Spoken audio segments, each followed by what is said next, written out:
Antes me gustaría una mirada global de lo que está aconteciendo con la economía del mundo, con una señal muy fuerte y preocupante que viene desde Europa.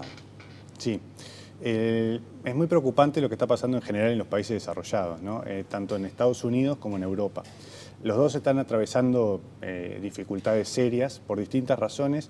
Lo de Europa se debe más a una crisis hace 2 semanas de Economist, que es la revista de difusión de economía más importante del mundo, hablaba de la vuelta del capitalismo de Estado y cómo eso había producido la situación de crisis. No es casualidad que la crisis más grave la tenga Grecia, que es el país más estatista de Europa, donde se llevaron a cabo incrementos de gastos del Estado muy grandes, donde el nivel de deuda es muy grande. A veces se enfoca mucho en el momento de la crisis, pero no tanto en qué fue lo que la generó. Lo que estamos viendo ahora es la enfermedad, pero lo que la produjo fue un aumento excesivo del gasto, un aumento excesivo del déficit, que después se volvió incontrolable, ¿no? O sea que usted está aludiendo a lo que fueron prácticas políticas que derivaron en esta crisis económica. Sí, en Europa es clarísimo que los países que tienen situaciones más complicadas son países que tienen altos niveles de deuda, altos niveles de déficit. Es un caso totalmente distinto al de Alemania, por ejemplo, que tiene una economía que, si bien crece a tasas bajas, no enfrenta los problemas de déficit, de deuda. Es el que le puede dar lecciones o el que le da incluso instrucciones al resto de los países de Europa.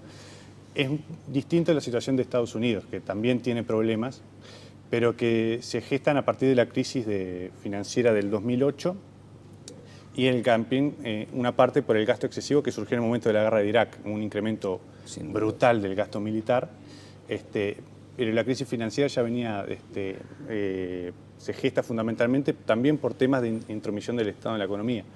La Reserva Federal bajando la tasa de interés a niveles muy bajos, eso hace que la gente piensa que hay más recursos disponibles para llevar adelante proyectos, que después cuando los empieza a llevar adelante encuentra que no había esos recursos, realmente no existían, era una ilusión monetaria creada por la Reserva Federal. La regulación del gobierno que obligaba a los bancos a dar préstamos más allá de los cálculos económicos de las propias instituciones, empresas paraestatales que también fogoneaban el mercado, Fannie y Freddie, que son las más conocidas, regulaciones de los propios estados limitando la construcción. Todo eso hizo que hubiera una burbuja en el mercado inmobiliario. La temida burbuja inmobiliaria, exacto. Y eso determinó, por ejemplo, cambios muy fuertes en el eje de la discusión. Vea usted que, por ejemplo, ahora se está mencionando en el caso europeo, y usted citaba lo de Grecia, que podría llegar a interpretarse como una crisis de la economía de mercado. ¿Usted lo observa desde ese punto de vista? No, yo creo que al principio de la crisis se habló mucho de la crisis del neoliberalismo, la economía de mercado. El paso del tiempo y el análisis más detenido de la situación ha llevado a... Casi que a la mirada contraria. A la mirada contraria. Yo le citaba el caso de The Economist, que dedica un número entero a ver las razones de la crisis y llega a la conclusión de muchos articulistas y muchos economistas opinando que es una crisis del capitalismo de Estado, del Estado interviniendo en la economía, incremento del gasto, incremento del déficit, regulación excesiva. Hoy yo estoy siguiendo la campaña preelectoral en Estados Unidos, que está más movida en el Partido Republicano, pero Obama también ya se está moviendo. Y hay una visión compartida entre los dos partidos que hay un exceso de regulación, por ejemplo, en la economía. Entonces, me parece que vamos cambiando esa visión equivocada al principio de interpretar esto como una crisis del neoliberalismo, cuando en definitiva el movimiento tanto de Europa como de Estados Unidos de los últimos años había sido incrementar la presencia del Estado y la regulación del Estado. Entonces, no es compatible lo que había pasado con la interpretación que se tenía. Claro. Bueno, y ahora vamos aterrizando lentamente a nuestra realidad. Usted ha dicho que lo más inquietante es, sin duda, lo que está pasando en Europa. Estados Unidos, como tiene esa capacidad fenomenal de articular su maquinaria y empezar de vuelta a empujar, parece que nos está dejando relativamente tranquilos. Vamos a venir a la región, pero aquí viene el punto. Uruguay en algún momento va a verse impactado por esta crisis global. Si ya no lo está ahora, es por el precio de los commodities, de las materias primas, por un manejo profesional también de la deuda. Pero en algún momento esto llega, seguramente, economista. Sí. El tema es que es muy difícil predecir el momento en que llega. Cuando uno tiene un modelo económico para predecir cómo va a ser el crecimiento, la inflación, ese tipo de cosas, es imposible predecir la crisis. Uno parte de los supuestos de que las cosas van a ser como son. Uno no sabe cuándo, si hay una crisis con el euro, por ejemplo, uno no sabe cuándo puede suceder. Si hay algún problema con Argentina, con Brasil, con el Mercosur, tampoco uno sabe cuándo puede suceder. Entonces, es muy difícil predecir las crisis. Por eso lo que hay que hacer, lo que vos decías en tu columna en la página de Monte Carlo, hay que estar preparado para que eventualmente eso pueda suceder. Ese es el punto. ¿Y cómo se prepara un país? Porque el otro día veíamos también una situación inquietante. Muchas veces se hace esa analogía o ese paralelismo entre lo que es la economía doméstica, la que cada uno de nosotros lleva adelante, y lo que represente la macroeconomía, la que debe llevar el país en su conjunto como un gran objetivo. Y allí uno decía, bueno, hay posibilidades de que hoy una persona con $2.000, decía un artículo del diario El País, acceda a un automóvil 0 kilómetros con cuotas luego de algo así como 3.600 pesos. Eso viene atado a lo que fue en su momento el plasma, a lo que era la incorporación del aire acondicionado a la casa ya como un electrodoméstico más. ¿Hay como un recalentamiento en ese caso del consumo? ¿Hay como una sensación de que acá no va a pasar nada? Hay una sensación, me parece, de que esto va a seguir medio indefinidamente. De lo macro a lo micro, ¿no? O sea, desde el Estado a las familias. Sí, me parece que hay una sensación de que ojalá siga y ojalá dure el mayor tiempo posible, pero la historia enseña que los ciclos económicos siguen existiendo. En algún momento va a terminar esta fase expansiva del ciclo. La más importante que Uruguay vive de la década de los 40 y las tasas incluso son más altas ahora. O sea que estamos viendo un momento de prosperidad económica brutal de la historia de Uruguay. Y allí es donde vienen los deberes del gobierno, o los deberes en este caso del equipo económico. ¿Se están haciendo bien? Hay cosas que sí, hay cosas que no. Por ejemplo. El tema del manejo de la deuda, hay un tema ahí que es discutible. Se ha hecho el cambio de moneda extranjera a moneda nacional. Eso tiene su ventaja de que le permite al gobierno que emite deuda en la moneda que controla y que emite, y eso puede ser bueno, pero la parte mala es que es más cara en general la deuda emitida en pesos, porque hay que pagar una tasa de riesgo. O sea, desdolarizar tiene un costo alto. Tiene un costo alto. Por eso que yo no soy tan partidario de desdolarizar. Yo creo que es mejor controlar la deuda y poder emitirla a tasas más bajas.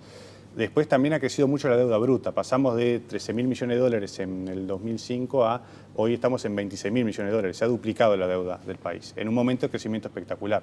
Entonces, no parece razonable que habiendo crecido a tasas del 6% en los últimos promedio, en los últimos 8 años, la deuda haya crecido de la forma que creció. No está bien justificado, por lo menos, porque aparte ese gasto no se ha visto en inversiones que puedan sustentar la continuidad del crecimiento. Han sido más bien incrementos de salario, gasto de funcionamiento y no en inversión en infraestructura, por ejemplo. Y lo otro que no se hizo, que es importante justamente para cuando llegue un momento de recesión, que más temprano o más tarde va a llegar, no se generó un fondo de reservas para estar preparados para cuando llegue esa situación. Claro, yo hablaba allí porque hacía una comparación con lo que fue el Costa Concordia. Hay necesidad muchas veces de quedarse con motor para la maniobra difícil, dura.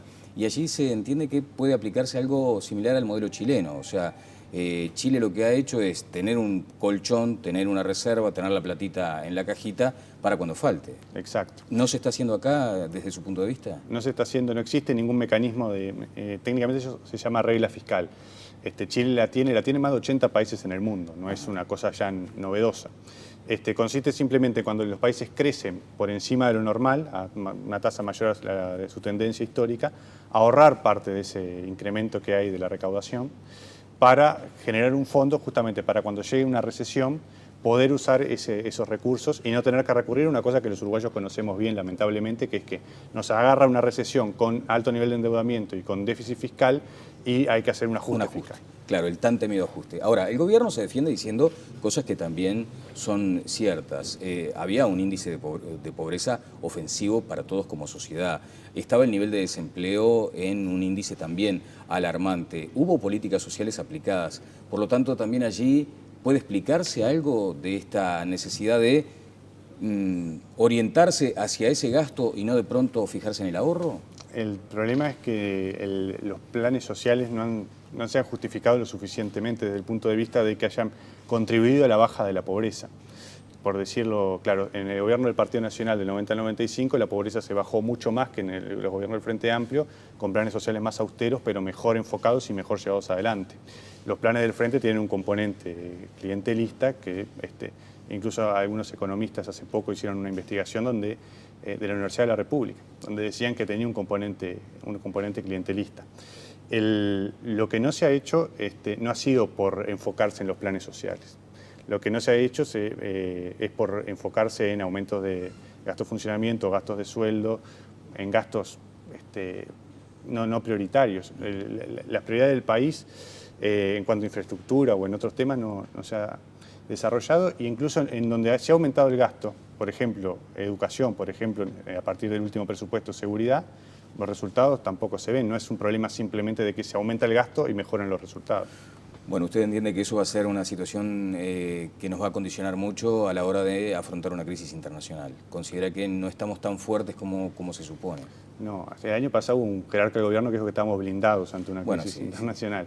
Eso es, dado un país del tamaño de Uruguay, con la inserción internacional de Uruguay, con la dependencia del Mercosur que Uruguay vuelve a tener. Nos habíamos, después de la crisis del 2002, desprendido un poco del Mercosur. Hoy estamos otra vez un tercio de nuestras exportaciones están en el Mercosur, con lo que veíamos recién en la noticia, las trabas de Argentina que arrancaron ayer, un montón de temas. La cosa se puede empezar a complicar. Y no estamos preparados porque no se generó ese fondo de ahorro que se podía haber generado, con el nivel de aumento de la recaudación que hubo, se podía haber generado un fondo de recaudación sin afectar para nada los planes sociales. Bien, Hernán, se podría decir que también acá hay una disyuntiva. ¿Por qué entonces si no hay esa capacidad de ahorro que debería haberse asumido para enfrentar una crisis? Las agencias internacionales nos dan una calificación que ya nos deja en el umbral del grado inversor, del investment grade, que permitiría además para todos la sensación de que, bueno, vienen más inversiones, hay más trabajo, hay más empleo.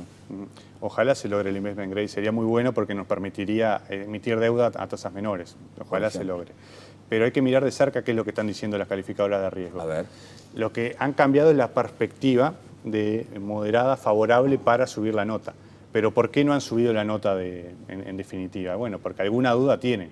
Ahora, si uno compara la situación internacional y ve países en Europa, Estados Unidos, las economías desarrolladas, creciendo con los niveles de endeudamiento y déficit que tienen, en términos relativos, Uruguay no está tan mal.